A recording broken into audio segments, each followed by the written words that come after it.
Hi అండి, welcome to Chunduru sisters. అందరూ బాగున్నారా అండి?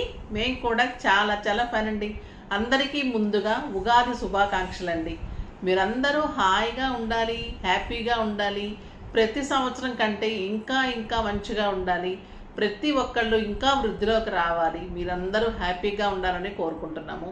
అలాగే మేము కూడా ఉండాలని, మీకు ఇంకా ఇంకా మంచి శారీస్ తేవాలి, ఇంకా మీతో ఇంటరాక్ట్ అవ్వాలి, మీలో మనిషిగానే నేను ఎప్పుడు ఉంటాను, ఇంకా ఉండాలి, మీరు అలానే నన్ను గుర్తించాలి, మీ మనసులో ఎప్పుడు ఉంచుకోవాలని మీరు కూడా అలానే దీవించండి. మేము కూడా ఇంకా మంచిగా ఎదగాలని ఆశీర్వదించండి. ఉగాది అంటేనే మనకి కొత్త సంవత్సరాది అంటే అందులో మనం 6 రుచులతో పచ్చడి చేసుకుంటాం కదా. అది అన్నిటికీ కూడా ఏంటంటే కష్టము, సుఖము, మన చిలిపితనము, మంచి మర్యాద ఇవన్నీ కలిపి, ఆ పులుపు, తీపి, వగరు ఇవన్నీ కలిపి ఎలా ఉంటుందో మన జీవితం కూడా అలానే ఉంటుందని చెప్పడానికి పచ్చడి ఉదాహరణ అండి. అది మంచిగా స్వీకరించి మీరందరూ కూడా హ్యాపీగా ఉండాలని, ఫ్యామిలీ అంతా కూడా మంచిగా ఉండాలని, అందరితో కలిసి బంధువులతోటి స్నేహితులతోటి హ్యాపీగా ఉండాలని, అలానే మేము కూడా ఉండాలని మీరు దీవించండి. అందరినీ కూడా భగవంతుడు హ్యాపీగా చూడాలని కోరుకుంటూ వన్స్ అగైన్ ఉగాది పండుగ శుభాకాంక్షలండి.